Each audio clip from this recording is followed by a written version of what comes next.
عرض ادب لایو ترید رو با هم داشته باشیم. خب روی چارت طلاییم، روند صعودی. خب ما اگر این سقف رو پروتکت داشته باشیم، اجرای سفارشمون باید از اینجا باشه. با استاپ اینجا، تارگت هم همین کف، یه ناحیه میتونیم اینجا داشته باشیم. اگر ناحیه‌مون این گلف بشه به سمت بالا، باید دنبال بای باشیم. من اینجا نقدینگی دارم که میتونه خب این ناحیه درستش رو برداشته.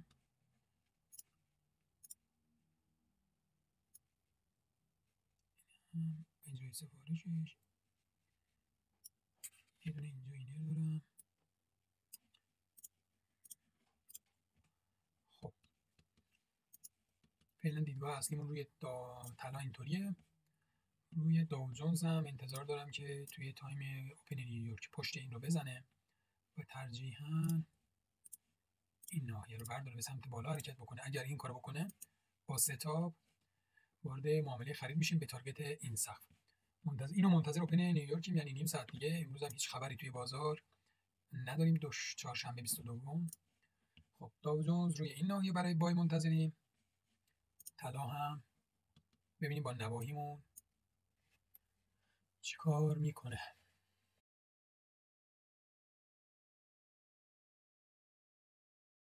تو این ناحیه اگر فیکود شده باشه، یعنی سیکرت نباشه، فیکود شده باشه، میتونه اجرای سفارشش پشت این خط باشه که فعلا قیمت هم خورد بهش، ولی انتظار دارم تو ناحیه سبزش بخوره.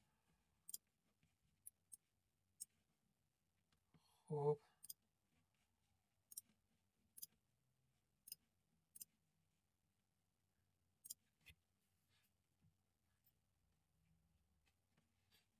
اگر از این ناحیه برگرده پایین، چون من با تاییدیه وارد میشم، اگر این ناحیه رو برگرده پایین، داخل خود پاز فیکود، یعنی این پروتکت بود، داخل پاز اجرای سفارش، من داخل پاز ترید میکنم. داخل پاز سعی میکنم الس رو ترید بکنم به سمت این پایین و تارگتمون معمولا ستاپی که با الس میگیریم معمولا 1/3 تریدش میکنیم. بذار ببینیم حالا چه اتفاقاتی روش میفته و ببینیم چه تریدی ازش میتونیم در بیاریم. طلا به ناحیه‌اش خورد و داره میریزه. خب ببینیم اجرای سفارش میشه یا برمیگرده این گلفش میکنه، چون پایینش رو دقیقاً نمیدونیم به کجا خورده. یعنی از تایم بالا هیچ تحلیلی نداره، فقط توی لایو مارکت میخوایم با مواردی که از RTM یاد گرفتیم با اونا برای خودمون ترید در بیاریم. الان اولین انتظارمونه که به صورت شارپ هم قیمت بریزه، تارگت اینجا رو بزنه به صورت شارپ.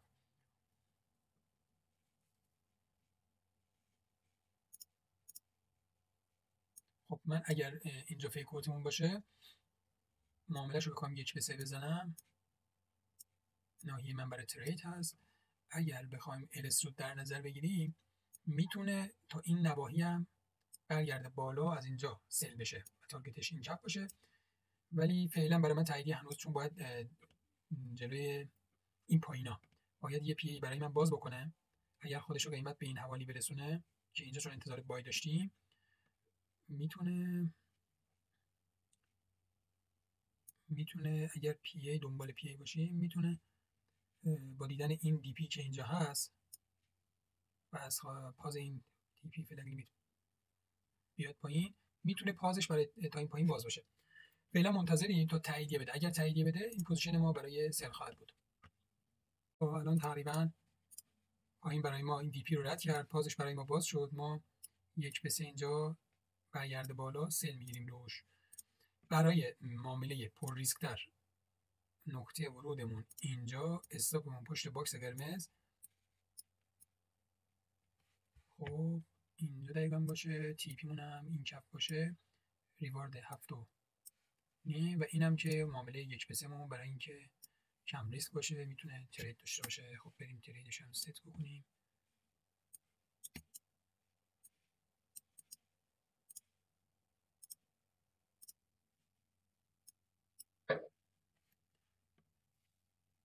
خب معاملهش باز شد.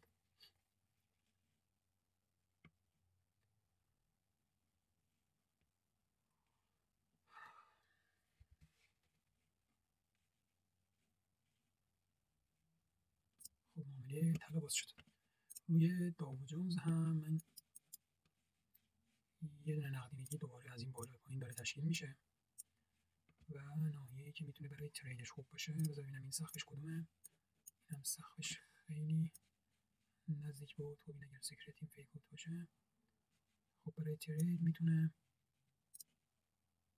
این ناحیه رو مد نظر داشته باشیم که این نقدینگی که داره فیک اوتش این بالا باشه. اینم اگر بده میتونه ترید خوبی باشه. بله تمام داره میریزه. تیپی یک اونو داد. نقطه ورود رو نگاه کنید. این نقطه ورود خیلی حرف واسه گفتن داره ها. من همینجوری یک به سه‌ای که اینجا انداختم همه این شرایط رو دارم نگاه میکنم. نقطه ورود رو میذارم اینجا. چرا میگم الان برای من اینجا پروتکت، اینجا اجرای سفارشه و اینری که من دارم داخل این پاس و ترجیحاً اوپن کلوز این کندل ها، اونایی که آرتیم کار کردن. خب میام چیکار میکنم؟ یه اختیاری که اینجا میبینم پشت این اختیار نقطه ورودمه و ناحیه‌ای که دارم اینجاست و دقیقاً نقطه ورودمون سفید میشه. اینجوری نقطه ورودای سفید شانسی به وجود نمیاد. الان برمیگرده حساب میزنه حال ما رو میگیره.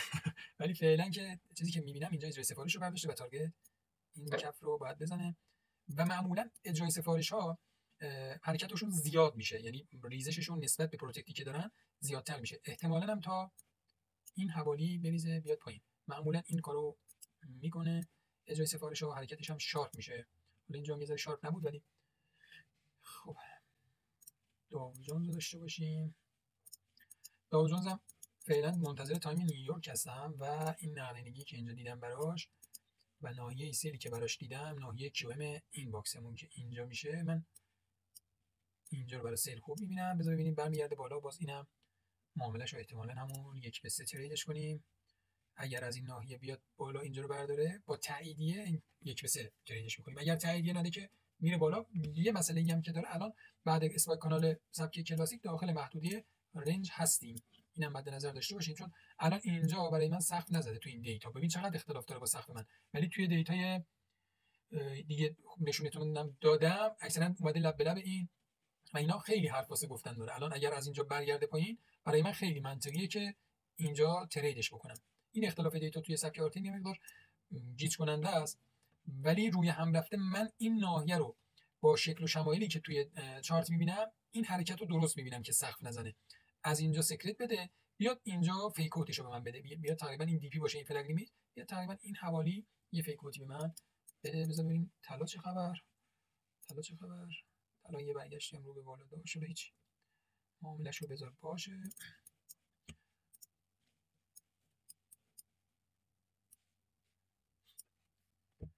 انتظار اصلیمون ترید توی این ناحیه است.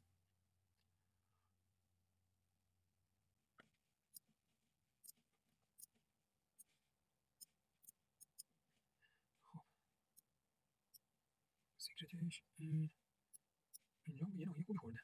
این سکرت اگر باشه این فلگ لیمیت پشتش ام پی ال اینجا خورده ناحیه خوبی. کاش میومد زیر این. میومد زیر این خیلی منطقی تر بود سل اینجا. چون پازش عوض میشد. یه پاز اینه یه پاز اینه. الان زیر پاز فلگ لیمیت اینو میزد، آخرین ناحیهشو میزد، سل پاز بالای این خیلی منطقی تر میشد. شاید باید بریزه پایین چون الان اینجا هم بخوایم نگاه کنیم این پروتکتش این اجراش بود. الان این کف دیگه این گلفه. این گلف بذارید ببینیم چه اتفاقی میفته.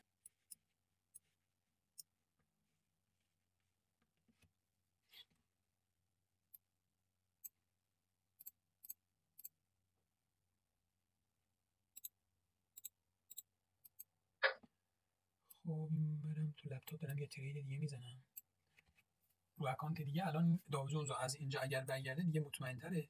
اگر برگرده چون اینجا هم یه ناحیه خوبی رو برداشت، یعنی این سکرت بود اجراشو برداشت. اینجا این ناحیه رو یه ذره بیشتر بره بالا احتمال داره که دیگه کلا سناریوی سل کنسل بشه. من یه آلار اینجا الان اگر این گلف دی پی فلگ لیمیت زیر اینو بزنه برای من پاز باز میشه. خب طلا. خب من اینو چون تایم بالاتر دارم اینو کنسل میکنم. این با اینجا سل اینجا رو چون میتونم کار بکنه 1 به 2 اینا بده ها، ولی چون دیگه شروع تایم نیویورک یه ذره حرکات شارپه بیخیالش میشم. منتظر میشم اون سناریوی اصلی من که بای هست و در جهت روند هست اون رو تریدش بکنم. بذار ببینیم اینجا چه کار میکنه. تایم نیویورک چقدر مونده؟ 1 دقیقه. این کندل ببنده میریم توی اوپن بورس آمریکا.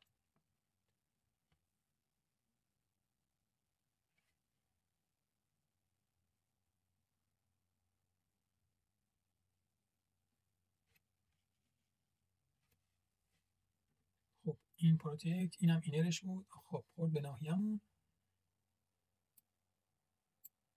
اینجا دقیقا خورد به اینر، فیک اوتشه.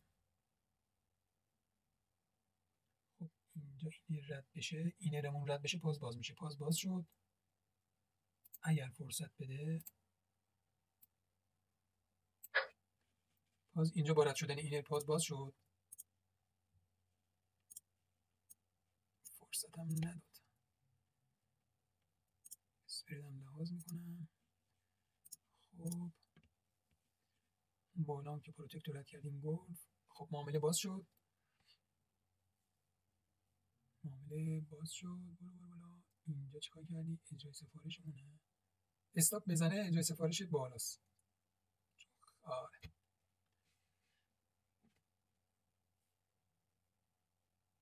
خب این اگر لیمیت سیکرت باشه میتونه از اینجا برگرده. ای نامرد نگاه باز نکرد معامله رو. دوباره من بای میگیرم. به تارگت این سخت بذار اینجا رو خلوت بکنم. خب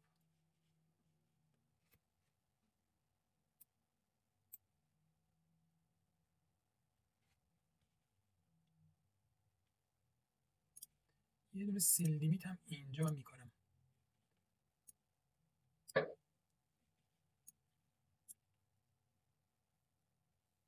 استاپ بزنه وارد معامله سل بشه. خب وارد معامله سل شد. دو تا استاپ فعلا نوش جان کردیم. پوزیشن طلا رو بذار ببینیم چیکار میکنه. بیاد تارگت بزنه حداقل این دو تا استاپ ما. سوی بدی خوردیم ما. نواهی هم رنج این گلف بده دوباره برمیگرده بالا نامرد.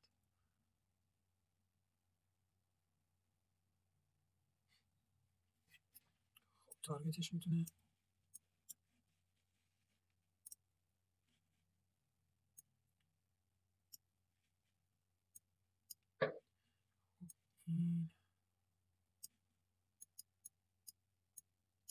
TPS مون رو دست نزنیم.